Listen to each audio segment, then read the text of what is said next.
বাংলাদেশ বেতার সিলেট। এখন শুনবেন স্থানীয় বাংলা সংবাদ। আসসালামু আলাইকুম। সন্ধে 7টা, বাংলাদেশ বেতার সিলেট সংবাদ পড়ছি মোহাম্মদ আকবর হোসেন রনি। সাহসী নতুন বিশ্বে রিপোর্টিং, স্বাধীন গণমাধ্যমে এআই এর প্রভাব, এই স্লোগানকে সামনে রেখে সারা দেশের মতো সিলেটও পালিত হচ্ছে আজ বিশ্ব মুক্ত গণমাধ্যম দিবস। 1991 সালে ইউনেস্কোর 26তম সাধারণ অধিবেশনের সুপারিশ মোতাবেক 1993 সালে জাতিসংঘের সাধারণ সভায় 3রা মে তারিখটি বিশ্ব মুক্ত গণমাধ্যম হিসেবে স্বীকৃতি দেওয়া হয়। সেই থেকে প্রতি বছর সারা বিশ্বে দিবসটি পালিত হয়ে আসছে। সাংবাদিকতার স্বাধীনতা ও মুক্ত গণমাধ্যম প্রতিষ্ঠার মৌলিক নীতিমালা অনুসরণ, বিশ্বব্যাপী গণমাধ্যমের স্বাধীনতার মূল্যায়ন, স্বাধীনতায় হস্তক্ষেপ প্রতিহত করার শপথ গ্রহণ এবং পেশাগত দায়িত্ব পালনকালে ক্ষতিগ্রস্ত ও জীবনদানকারী সাংবাদিকদের স্মরণ ও তাদের স্মৃতির প্রতি সম্মান ও শ্রদ্ধা জ্ঞাপন করা হয় এই দিবসটিতে। এদিকে দিবসটি উপলক্ষে র্যালি ও আলোচনা সভা অনুষ্ঠিত হয়েছে মৌলভীবাজারে।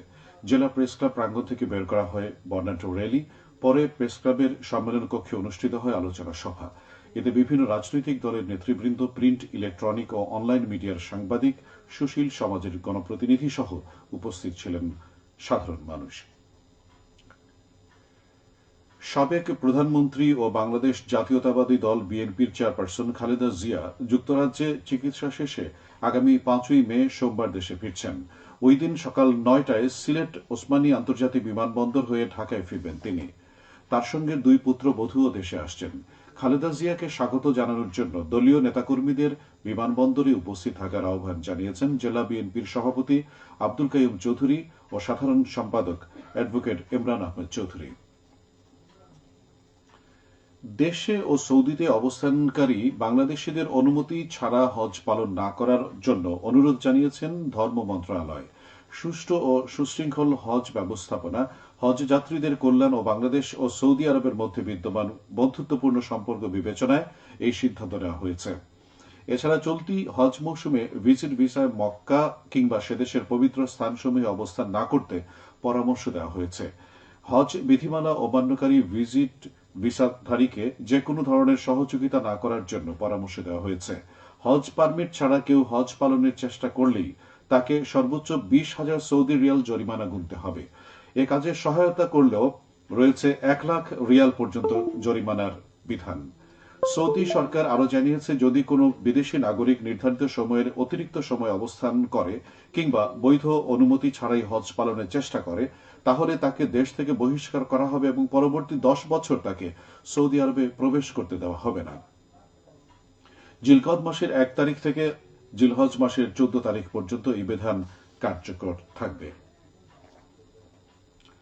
চলতি মৌসুমের বোরো ধান সংগ্রহ উপলক্ষে মতবিনিময় সভা অনুষ্ঠিত হয়েছে আজ হবিগঞ্জের বানিয়াচং উপজেলার সুবিদপুর ইউনিয়নে। এতে প্রধান অতিথি হিসেবে উপস্থিত ছিলেন খাদ্য মন্ত্রণালয়ের সচিব মাহমুদুল হাসান। তিনি বলেন, প্রকৃত কৃষকদের নিকট থেকে ধান ক্রয় করা হবে, যাতে সিন্ডিকেট না হয় সে ব্যাপারে জেলা প্রশাসকের মাধ্যমে মনিটরিং করা হবে। এবছর বানিয়াচং উপজেলা থেকে 2,200 মেট্রিক টন ধান ক্রয় করার লক্ষ্যমাত্রা নির্ধারণ করা হয়েছে। অনুষ্ঠানে বিশেষ অতিথি হিসেবে উপস্থিত ছিলেন হবিগঞ্জ জেলা প্রশাসক ড মোহাম্মদ ফরিদুর রহমান, সিলেট বিভাগের আঞ্চলিক খাদ্য নিয়ন্ত্রক এস.এম. সাইফুল ইসলাম এবং কৃষি সম্প্রসারণ অধিদপ্তরের উপপরিচালক মোহাম্মদ আখতারুজ্জামান। বিএনপির কেন্দ্রীয় vice chairman advocate Zainul Abedin বলেছেন, দেশের মানুষ 17 বছর ভোটাধিকার থেকে বঞ্চিত ছিল। নির্বাচন নিয়ে ষড়যন্ত্র জনগণ মেনে নেবে না। তিনি বলেন, ড ইউনূস সরকারের প্রতি আমাদের সমর্থন রয়েছে, আমরা চাই ইউনূস সরকার সফল হোক। তিনি আজ সিলেট জজ কোর্টে জাতীয়তাবাদী আইনজীবী ফোরামের মতবিনিময় সভায় প্রধান অতিথির বক্তব্যে এসব কথা বলেন। এতে আইনজীবী ফোরামের কেন্দ্রীয় ও স্থানীয় নেতৃবৃন্দ বক্তব্য রাখেন। হবিগঞ্জ জেলার সীমান্তে বিপুল পরিমাণ ভারতীয় চোরাই পণ্য জব্দ করা হয়েছে। আটককৃত পণ্যের মূল্য প্রায় 4 লাখ টাকা। এর মধ্যে রয়েছে শাড়ি ও মাদকদ্রব্য। গতরাতে বিজিবি 55 ব্যাটালিয়নের সদস্যরা এসব পণ্য জব্দ করে। সিলেটের গোয়াইনঘাট উপজেলার সদর ইউনিয়নের দারিখেল হাওর রাস্তার নির্মাণ হল 9.15 মিটার দৈর্ঘ্যের একটি দৃষ্টিনন্দন সেতু। প্রায় 33 লাখ টাকা ব্যয়ে এই সেতু নির্মাণ করেছে দুর্যোগ ব্যবস্থাপনা অধিদপ্তর। সেতুটি নির্মাণের ফলে 10টি গ্রামের মানুষ সরাসরি উপকৃত হবেন। কিরাত প্রতিযোগিতার পুরস্কার বিতরণ অনুষ্ঠিত হয়েছে আজ সিলেটের শালুটিকো ডিগ্রি কলেজে। অনলাইনে প্রেরণকৃত ভিডিও থেকে শীর্ষ 25 জনকে পুরস্কার ও সনদ প্রদান করা হয়। আল মানার সম্পাদনা পরিষদ এর আয়োজন করে। সবশেষে আবহাওয়া।